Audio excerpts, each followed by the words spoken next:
बहुत बहुत स्वागत है दोस्तों आप सभी का। और आज हम देखने वाले हैं क्लास 11 हिस्ट्री सब्जेक्ट है और चैप्टर नंबर है आपका 7 जिसका नाम है बदलती हुई सांस्कृतिक परंपराएं। तो इस चैप्टर से संबंधित बच्चों टॉप 10, ठीक है, चैप्टर आपका काफी बड़ा है, 20 से 25 पेज में दिया गया है और इससे संबंधित जो top 10 short and long question answer है वो सभी के सभी हम आज की इस वीडियो में कवर अप करने वाले हैं। तो वीडियो अराउंड जो है वो आपकी 30 मिनट की बनेगी, तो वीडियो को एंड तक देखिएगा और बिना स्किप किए हुए, ताकि सभी के सभी जो प्रश्नोत्तर हैं वो आपको अच्छे से समझ में आ सके। और ये जो प्रश्न है जो मैं आपको बताने वाला हूँ ये आपके एग्जाम में आने के चांसेस इनके बहुत ज्यादा है। जैसा कि क्वेश्चन का नाम है बदलती हुई सांस्कृतिक परंपराएं, तो इसमें एक वर्ड है जो कि है पुनर्जागरण। ठीक है बच्चों, पुनर्जागरण से आप क्या समझते हैं? 2 या 3 मार्क्स में यह प्रश्न पूछा जा सकता है। तो पुनर्जागरण शब्द जो है वो एक फ्रांसीसी शब्द है जिसका नाम होता है पुनर्जन्म। पुनर्जागरण अर्थात कि पुनर्जन्म। पुनर्जागरण पुरुष जो है वो कई हितों और कौशल वाला व्यक्ति होता था। अर्थात एक तो शब्द हो गया पुनर्जन्म, अब पुरुष कौन होता है? जो कई हितों वाला एवं कई कौशल वाला व्यक्ति। पुनर्जागरण की जो शुरुआत है वो सबसे पहले ऐसा माना जाता है कि इटली में हुई थी। ठीक है, सबसे पहले हुई इटली में, फिर रोम, वेनिस और फ्लोरेंस, उसके बाद ये धीरे धीरे पूरे यूरोप में फैल गई थी। पुनर्जागरण ने लोगों के अंदर समानता की भावना पैदा की। समाज में व्याप्त अंधविश्वासों को एवं रिवाजों पर इसने क्या किया? हमला किया एवं उसे खत्म किया। पुनर्जागरण काल में जो साहित्य था ये लोगों को और अधिक, मतलब लोगों की जो सोच थी उसमें एक महान परिवर्तन लाने के लिए इस साहित्य ने अपनी अहम भूमिका निभाई थी। ठीक है बच्चों, तो पुनर्जागरण शब्द क्या है, इससे आप क्या समझते समझ गए होंगे आप। एक फ्रांसीसी शब्द है जिसका अर्थ है पुनर्जन्म। पुरुष जो कई हितों और कौशल वाला व्यक्ति होता है। सबसे पहले शुरुआत हुई थी इटली में, रोम, वेनिस और फिर फ्लोरेंस में। पुनर्जागरण में लोगों के अंतर्गत समानता, समाज में व्याप्त अंधविश्वास जो रिवाज थे उसको खत्म किया गया।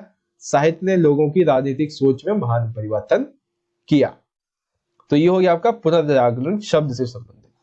अगला प्रश्न है, इटली के जो नगर थे, क्वेश्चन नंबर 4 है, सेकंड है, 4 मार्क्स में ये पूछा जा सकता है। ठीक है, इटली के नगरों का पुनरुत्थान किस तरह से हुआ, आपको ये समझाना होगा। ठीक है, देखिए तो सबसे पहले एक आप लाइन लिखेंगे कि पश्चिमी रोम साम्राज्य के पतन के बाद इटली के राजनीतिक और जो सांस्कृतिक कैद थे ये क्या होते चले गए, इनका विनाश होता चला गया। फिर इसका पुनरुत्थान कैसे हुआ? देखिए, इटली जो है वो हमेशा से एक कमजोर देश समझा जाता था जो कि कई टुकड़ों में बटा हुआ था, परंतु कई परिवर्तनों की वजह से यहाँ पर जो इतालवी संस्कृति थी उसका पुनरुत्थान फिर से हुआ। 12वीं शताब्दी से जब मंगोलों ने चीन के साथ रेशम मार्ग से व्यापार आरंभ किया तो इसके कारण पश्चिमी यूरोपीय देशों के व्यापार को बढ़ावा मिला, जिसमें से इटली के नगरों ने मुख्य भूमिका निभाई थी। अर्थात इटली के नगरों के पुनरुत्थान में जो मंगोली थे, ठीक है, इनका एक महत्वपूर्ण भूमिका रही है जो कि थी व्यापार के संदर्भ में। नगरों में फ्लोरेंस, वेनिस ये जो थे वो बड़े गणराज्य थे एवं जो बाकी जो थे ये दरबारी नगर हुआ करते थे जिनका नगर कौन चलाता था? राजकुमार। इनमें जो सबसे जीवंत शहर था जो कि था वेनिस और दूसरा था जिनेवा। नगर के जो धनी व्यापारी होते थे ये महाजन, मतलब नगर के धनी व्यापारी और जो महाजन थे ये क्या करते थे? नगर पर सक्रिय रूप में ये कार्य करते थे एवं उस पर शासन करते थे। ठीक है, तो इटली के नगरों के पुनरुत्थान में आप क्या क्या चीजें बताएंगे? सबसे पहले तो पहले इसको कमजोर देश समझा जाता था, टुकड़ों में बटा हुआ था। धीरे धीरे इतालवी संस्कृति का इसमें विकास हुआ। 12वीं शताब्दी में जब मंगोल आए तो चीन के साथ इसने रेशम मार्ग के द्वारा व्यापार किया, तो इसमें जो इटली के नगर थे इनमें महत्वपूर्ण भूमिका इन्होंने निभाई। फ्लोरेंस हो गया, वेनिस हो गया, ये महत्वपूर्ण गणराज्य थे, अन्य दरबारी नगर थे। सर्वाधिक जीवंत शहरों में एक था वेनिस और दूसरा था जिनेवा। नगरों पर शासन किस तरह से होता था, ये सारी चीजें आप जो है अपने आंसर में लिखेंगे। तो इटली के नगरों के पुनरुत्थान में आपको ये 4-5 पॉइंट लिखने हैं 4 मार्क्स में। अगला क्वेश्चन, इतिहास में मानवतावादी दृष्टिकोण का वर्णन कीजिए। इतिहास में जो मानवतावादी दृष्टिकोण है ये क्या है, आपको इसे समझाना है। ठीक है, तो देखिए मानवतावादी जो थे वो ये मानते थे कि रोमन साम्राज्य के टूटने के बाद अंधकार युग जो है वो शुरू हो चुका है एवं अंधकार की कई शताब्दियां, अंधकार की शताब्दी माना जाता है 14वीं शताब्दी के बाद। ठीक है, वो सभ्यता के सही रूप को पुनर्स्थापित कर रहे हैं, जिसकी कई इतिहासकारों के द्वारा आलोचना की गई है। अर्थात इतिहास में जो मानवतावादी दृष्टिकोण है, इसकी हमें आलोचना देखने को मिलती है। तो यही जो आलोचना है मानवतावादी दृष्टिकोण के बारे में, वही आपको इसमें बतानी है। मानवतावादियों ने कहा कि आधुनिक शब्द का प्रयोग 15वीं शताब्दी से शुरू होने वाले काल के लिए किया जाए। मानवतावादियों ने अपनी बातों को लोगों तक पहुंचाने के लिए बहुत अन्य तरीके जो साधन थे वो अपनाने शुरू कर दी थी, ताकि मानवतावादी जो दृष्टिकोण है उसे और तेजी से और अधिक लोगों तक फैलाया जा सके। यद्यपि विश्वविद्यालयों में पाठ्यचर्या पर कानून, आयुर्विज्ञान, धर्मशास्त्र का दबदबा रहा, अर्थात जो स्कूली विद्या थी उसमें कानून के बारे में, आयुर्विज्ञान और धर्मशास्त्र, ये 3 चीजें पढ़ाई जाती थी। लेकिन धीरे धीरे क्या हुआ कि मानवतावादी जो विषय थे, जो विचार थे, वो धीरे धीरे इन स्कूलों में भी पढ़ाए जाने लगे। तो कहीं ना कहीं मानवतावादी जो थे, ठीक है, अर्थात 14वीं शताब्दी के युग के पहले ये क्या हुआ था, इसका विकास होना शुरू हो गया था। और ये सिर्फ इटली में ही नहीं हो रहा था, अर्थात ये जो मानवतावादी दृष्टिकोण का विकास है, ये सिर्फ इटली में ही नहीं बल्कि पूरे यूरोप के अन्य देशों में भी फैल चुका था। इक्का दुक्का छोड़ के सभी में फैला हुआ था। कई इतिहासकार ये प्रश्न उठाते हैं कि किसी भी हाल में, किसी भी काल को अंधकार की युग की जो संज्ञा देना है वो गलत होगा। अर्थात किसी भी युग को यदि आप अंधकार का युग कहते हैं तो ये आपके लिए सरासर गलत होगा, क्योंकि किसी भी काल को अंधकार का युग नहीं कहा जा सकता है। ठीक है, अब ये क्वेश्चन इस तरह से भी पूछा जा सकता है कि यूरोप में 14वीं शताब्दी के बाद जो नया युग शुरू हुआ उसकी व्याख्या कीजिए, या फिर यूरोप में जो एक अंधकार युग का समय था उसका वर्णन कीजिए, ये भी आपसे पूछा जा सकता है। ठीक है, तो इतिहास में मानवतावादी दृष्टिकोण क्या है, ये चीज आपको समझ में आ गई होगी। चलिए क्वेश्चन नंबर 4 देखते हैं। बहुत इंपॉर्टेंट प्रश्न है और इसमें आपके 2 प्रश्न एक साथ आपको समझाए जाएंगे। पहला ये है कि यथार्थवाद क्या होता है, फिर आधुनिक शरीर विज्ञान जो है इसकी शुरुआत में किसका योगदान रहा है। तो सबसे पहले देखेंगे आधुनिक शरीर क्रिया विज्ञान की शुरुआत किस तरह से हुई, किसका इसमें योगदान रहा है। तो जितने भी कलाकार होते थे ये क्या करते थे कि हूबहू मूल आकृति जैसी मूर्तियों को बनाने की चाह ने वैज्ञानिकों के कार्यों में सहायता मिली। अर्थात कलाकार जो थे वो एज इट इज सेम मूर्तियां बनाते थे, इसकी वजह से वैज्ञानिकों के कार्यों में सहायता मिली। कैसे मिली? 1416 में दोनातल्लो, ठीक है, दोनातल्लो ने क्या किया, एक सजीव मूर्ति बनाई एवं एक नई परंपरा कायम कर दी।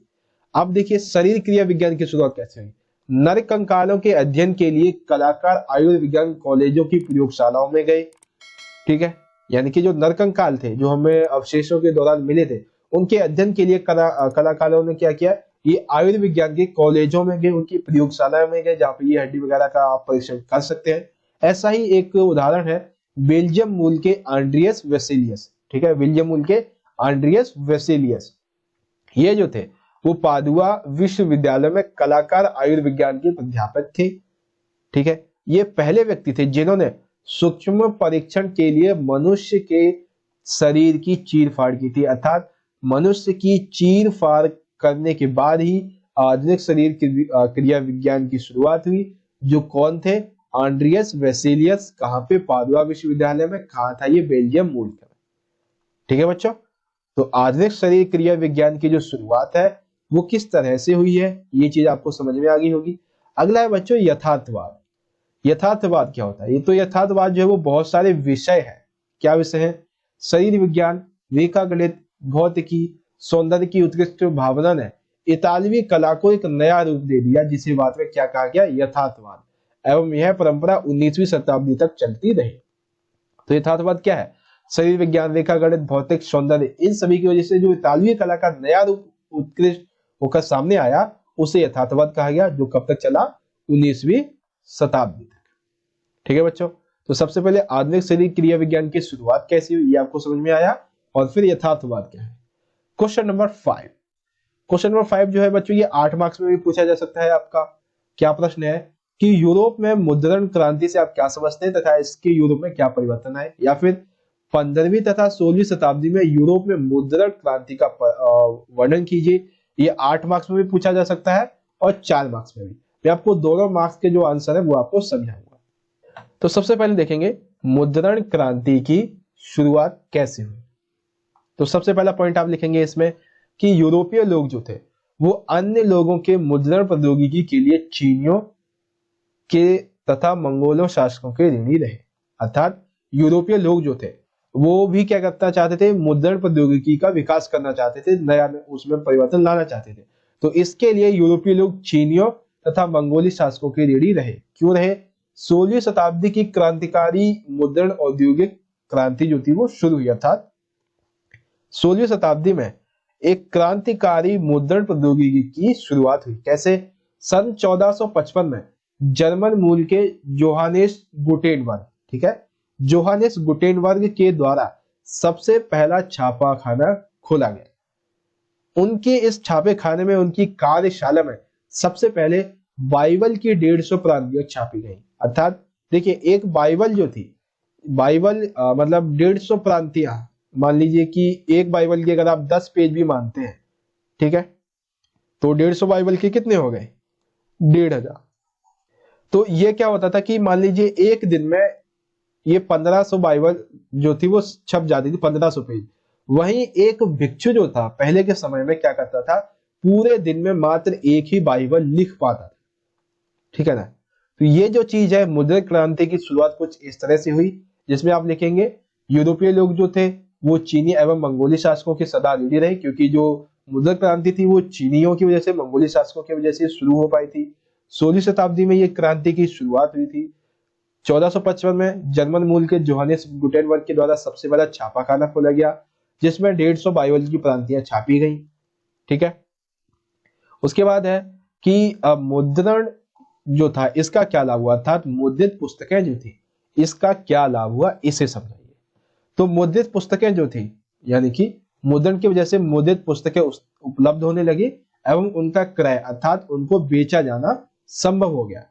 अब क्या होता था स्कूलों में कि छात्रों को केवल अध्यापकों के व्याख्यानों से बने नोट्स, अर्थात अध्यापक ने जो बताया सुनाया उसका नोट्स लिख लिया। अब उनको नोट्स पर ही नहीं निर्भर रहना पड़ा, अब वो जो थे वो बुक्स लेकर भी पढ़ सकते थे। अब क्या हुआ कि विचार, मत, जानकारी जो थी वो पहले की अपेक्षा तेजी से प्रसारित होने लगी। कोई विचार है, किसी का कोई मत है, कोई जानकारी निकली है जरूरी, तो ये क्या था कि तेजी से इसका प्रचार प्रसार अब होने लगा था। जो नए नए विचार थे इनको बढ़ावा दिया जाने लगा एवं नए नए विचारों को बढ़ावा देने वाली जो पुस्तकें थी इनको कई लोगों तक पहुंचाया जाने लगा एवं बहुत जल्दी पहुंचाया गया, ताकि नए नए विचार, नई नई जानकारी, नए नए मत जो है वो एक दूसरे के लोगों तक पहुंच सके एवं उसे वो समझ सके। अब जो था वो पाठक एकांत में बैठकर पुस्तकों को पढ़ सकता था। अर्थात जब से मुद्रण क्रांति की शुरुआत हुई, अब पाठक जो था वो क्या करता था कि बाजार से कोई भी एक वस्तु पुस्तक खरीद के ले आया, ठीक है, और क्या करता था, किसी एकांत में बैठकर पढ़ सकता था। जैसे आपने देखा होगा कि चंद्रकांता संतति था, जो एक प्रेम कहानी है, युद्ध की कहानी वगैरह है, ये सारी चीजें जो है आप क्या करते हैं, किसी एकांत कोने में पढ़ के बैठकर पढ़ते हैं। तो इससे क्या हुआ, लोगों के अंतर्गत एक पढ़ने की जो आदत थी उसका भी विकास हुआ, लोगों के अंदर नागरिकता की भावना आई, लोगों के अंदर नए नए विचार आने लगे। तो ये सारी चीजें किसकी वजह से हुई, मुद्रित पुस्तकों के वजह से। तो 15वीं और 16वीं शताब्दी में यूरोप में जो मुद्रण क्रांति थी वो कुछ इस तरह से आई एवं इसके कुछ ये लाभ थे। क्वेश्चन नंबर 6 है और बहुत ही छोटा सा प्रश्न है बच्चों ये, यूरोप में विज्ञान और दर्शन, ठीक है, यूरोप में विज्ञान और दर्शन में जो अरबी लोग थे इनका क्या योगदान रहा है आपको ये समझना है, ठीक है। तो देखिए 14वीं सदी में अनेक विद्वानों ने इनके अनुवादित ग्रंथों, किनके, एक है अरबी भाषा में जैसे हम कहते हैं प्लूटो और एक है अरस्तु, ठीक है। प्लूटो को हम कहते हैं अफलातून, अरस्तु को कहते हैं एसिटोटल। तो क्या था कि 14वीं शताब्दी में जो अनेक विद्वान थे इन्होंने क्या किया, इन दोनों के जो अनुवादक ग्रंथ थे इसको पढ़ना शुरू किया। ये ग्रंथ जो थे वो प्राकृतिक विज्ञान, गणित, खगोल विज्ञान, औषधि विज्ञान और रसायन विज्ञान से संबंधित थे। इससे क्या हुआ कि यूरोप में लोगों के अंतर्गत, लोगों में प्राकृतिक विज्ञान, गणित, खगोल विज्ञान, औषधि विज्ञान, रसायन विज्ञान से संबंधित जो जानकारी थी वो सभी क्या होने लगी, लोगों तक पहुंचने लगी। और इस तरह से लोग जो थे वो विज्ञान एवं दर्शन के क्षेत्र में अपनी अभिरुचि और बढ़ाने लगे। टोलेमी के आलमजेस्ट जो था वो खगोल शास्त्र पर रचित एक ग्रंथ था जो कि 140 ईसा पूर्व के यूनानी भाषा में लिखा गया था और बाद में इसका अनुवाद अरबी में भी हुआ। ये ग्रंथ आपको बताया जा रहा है खगोल शास्त्र का। बाद में अरबी भाषा के विशेष उपपद जिसको अल कहते हैं ये देखने में आया। यूनान की अरबी भाषा के बीच भी जो संबंध रहे उसको ये दर्शाता था। अन्य दार्शनिक है जैसे कि हकीम, इब्न सिना, अली, राजी, तो इन सभी के भी जो शास्त्र थे इनकी वजह से क्या हुआ, जो यूरोपीय लोग थे वो विज्ञान एवं दर्शन के क्षेत्र में काफी आगे बढ़ने लगे। तो विज्ञान एवं दर्शन के क्षेत्र में अरबियों का क्या योगदान है आई होप समझ गए होंगे। प्लेटो और अरस्तु के जो ग्रंथ थे इनको पढ़ा जाने लगा।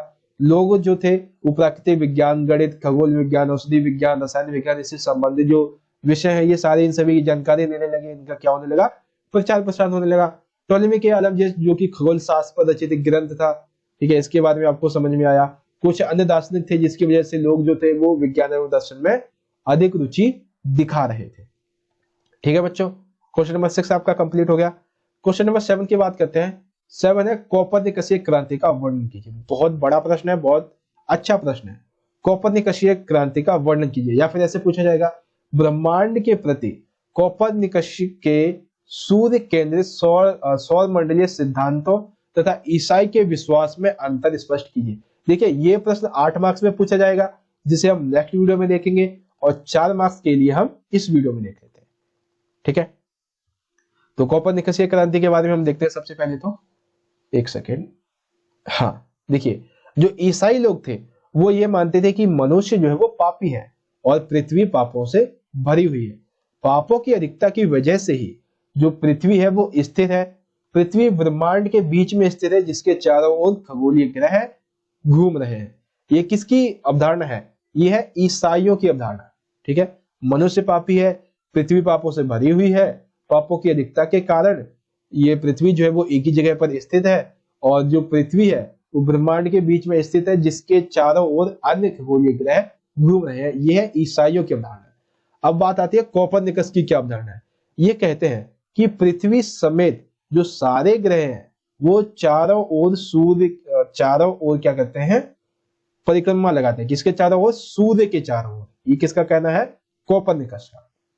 ये कोपरनिकस कौन था, तो ये जो आपको 3 पॉइंट यहाँ पे दिख रहे हैं आप चाहे तो इसे स्किप भी कर सकते हैं। क्यों कर सकते हैं, क्योंकि जब 8 मार्क्स में पूछा जाएगा तब आप ये 3 पॉइंट लिखेंगे और जब आप 4 मार्क्स में पूछा जाएगा तो आप सिर्फ इतना लिखेंगे और इसके बाद 1-2 पॉइंट और लिखेंगे, वो मैं अभी आगे आपको बताऊंगा। तो उससे पहले कोपरनिकस के बारे में एक चीज जान लीजिए। कोपरनिकस जो थे वो एक निष्ठावान ईसाई थे। वे अपनी नई खोज के कारण अपनी पांडुलिपि जो की थी दी रिवॉल्यूशनरी, ठीक है, दी रिवॉल्यूशनिवर्स, इसको प्रकाशित नहीं करना चाहते थे। यदि ये प्रकाशित कर देते तो ईसाई एवं कोपरनिकस का ये जो मत था इसके बीच में काफी बड़ा विवाद निकलकर सामने आता। जीवन के अंतिम क्षण में यह पांडुलिपि उन्होंने किसको दी, अपने अनुयायी जिसका नाम था जोसेफ विक्टिस, जिसको अपनाने में अर्थात जिसके अंतर्गत जो सिद्धांत थे उसे लोगों को अपनाने में बहुत समय लग गया था। तो ये कोपरनिकस के बारे में छोटी सी एक बात थी। बाकी ईसाई की क्या अवधारणा है, कोपरनिकस की क्या अवधारणा है, ये तो आपको समझ में आ ही गया होगा। देखिए खगोल शास्त्री जोहानेस केपलर तथा गैलीलियो गैलीली, इन दोनों ने अपने लेखों के द्वारा स्वर्ग और पृथ्वी, अर्थात ईसाई स्वर्ग और पृथ्वी के बीच में अंतर करते हैं, लेकिन जो ये दोनों थे जो कोपरनिकस के सिद्धांत पर चलते थे इन्होंने स्वर्ग और पृथ्वी इसके बीच के अंतर को ही समाप्त कर दिया। उसके बाद केपलर ने क्या किया कि अपने ग्रंथ, ठीक है, ये पॉइंट है ग्रंथों के बारे में, केपलर ने अपने ग्रंथ कॉस्मोग्राफिकल मिस्ट्री जिसे कहते हैं खगोलीय रहस्य, इसमें कोपरनिकस के सूर्य केंद्रित सौर मंडलीय सिद्धांत को लोकप्रिय बनाया, जिससे सिद्ध हुआ कि सारे ग्रह सूर्य के चारों ओर वृत्ताकार रूप में नहीं बल्कि दीर्घ वृत्ताकार मार्ग के रूप में परिक्रमा करते हैं। गैलीलियो ने अपने ग्रंथ जिसका नाम है दी मोशन अर्थात गति, इसके बारे में सिद्धांतों की पुष्टि की है एवं विज्ञान जगत में इस क्रांति ने न्यूटन के गुरुत्वाकर्षण के सिद्धांत के साथ अपनी पराकाष्ठा को ऊंचाइयों तक छू लिया। अर्थात इस गति के सिद्धांत की वजह से जो न्यूटन का गुरुत्वाकर्षण बल का सिद्धांत था ये अधिक फेमस हुआ था। ठीक है, तो एक चीज मैं आपको बता दूं, अगर 8 मार्क्स में पूछा जाएगा बच्चों तो आप ये सारी चीजें लिखेंगे, अगर 4 मार्क्स में पूछा जाएगा तो आप सिर्फ ये 2 पॉइंट लिखेंगे, ठीक है। एक पॉइंट ये वाला लिखेंगे, फिर कोपर्निकस के बारे में ये 2 पॉइंट लिख देंगे, और एक आप लास्ट का लिखेंगे यहाँ पे ये 2 पॉइंट, ठीक है, ये वाले। तो ये चीज आपको समझ में आएगी किसके बारे में, ये हो गया आपका कोपर्निकसीय क्रांति के बारे में। क्वेश्चन नंबर 8 की बात करते हैं। क्वेश्चन नंबर 8 है इतालवी वास्तुकला की विशेषताएं लिखिए, ठीक है, इतालवी वास्तुकला की विशेषताएं। चलिए, या फिर इटली कह लीजिए। आंसर देखते हैं। 15वीं शताब्दी में रोम के शहर के पुनरुद्धार के साथ इतालवी वास्तुकला विकसित हुई थी। अर्थात 15वीं शताब्दी में क्या हुआ कि रोम के जो शहर थे वो उनका पुनरुद्धार होने लगा, तो इसी के साथ साथ इतालवी वास्तुकला भी विकसित होने लगी। रोम के खंडरों को पुरातत्वविदों के द्वारा सावधानी पूर्वक उनकी खुदाई की गई। इसने वास्तुकला की एक नई शैली को प्रेरित किया। कौन सी शैली? शाही रोमन शैली। कौन सी? शाही रोमन शैली, जिसे अब कहते हैं शास्त्रीय शैली, ठीक है। इटली की वास्तुकला की शैली को शास्त्रीय शैली कहा जाता था। इटली की वास्तुकला की शैली शास्त्रीय थी और इतालवी भी। शास्त्रीय वास्तुकारों ने इमारतों को चित्रों, मूर्तियों और विभिन्न प्रकार की आकृतियों में सुसज्जित किया। 15वीं शताब्दी में रोम नगर को अत्यंत भव्य रूप से बनाया गया। यहाँ अनेक भव्य भवनों व इमारतों का निर्माण भी किया गया। अर्थात शास्त्रीय जो वास्तुकार थे, इन्होंने क्या किया कि इमारतों को चित्रों, मूर्तियों और विभिन्न प्रकार की आकृतियों में सुसज्जित, अर्थात विभिन्न प्रकार की आकृतियों में बनाना शुरू कर दिया। 15वीं शताब्दी में रोम नगर को अत्यंत भव्य रूप दे दिया गया। यहाँ पर अनेक भव्य भवनों का निर्माण, इमारतों का निर्माण कराया जाने लगा था। कहां पर? रोम के अंतर्गत। तो ये इटली की कुछ वास्तुकला की विशेषताएं हैं, जो कि अगर 4 मार्क्स से पूछा जाएगा तो आप ये 3-4 इसमें से पॉइंट लिख सकते हैं, ठीक है। अभी यहाँ पे 1-2 पॉइंट और है। ये पॉइंट है कि इटली की जो वास्तुकला थी, इसके प्रारूप हमें गिरजाघरों में, राजमहल में और किलों के रूप में दिखाई देते हैं। अर्थात इटली की वास्तुकला में गिरजाघर, राजमहल, किले, इन सभी में दिखाई देती है। इटली की वास्तुकला की विशिष्टता के रूप में हमें भव्य गोलाकार गुंबद, भवनों की भीतरी सजावट, गोल मेहराब, दरवाजे आदि ये सारी चीजें दिखाई देती हैं। तो इटली की वास्तुकला के बारे में ये कुछ 5-6 पॉइंट जो है वो आप याद रखेंगे और इसे आप एग्जाम में लिखेंगे, ठीक है। ये हो गया इटली की वास्तुकला के बारे में। अब है बच्चों आगे है इस्लाम की वास्तुकला के बारे में। तो अगर इस्लामी वास्तुकला की हम बात करें, ठीक है, क्वेश्चन नंबर है 9। पहला पॉइंट लिखेंगे, इस्लामी वास्तुकला ने इमारतों, भवनों व मस्जिदों की सजावट के लिए ज्यामितीय नक्शों का एवं पत्थरों में पच्चीकारी के काम का सहारा लिया। अर्थात देखिए, इमारतों को, भवनों को एवं मस्जिदों की जो सजावट के लिए किसका सहारा लिया? ज्यामितीय नक्शों का। और पच्चीकारी यानी कि कुछ काम होता होगा इनका, तो उसके लिए पत्थरों का सहारा लिया। धार्मिक इमारतें जो थी वो इस्लामी वास्तुकला का सबसे बड़ा, सबसे गहरा प्रतीक मानी जाती है। कौन? धार्मिक इमारतें।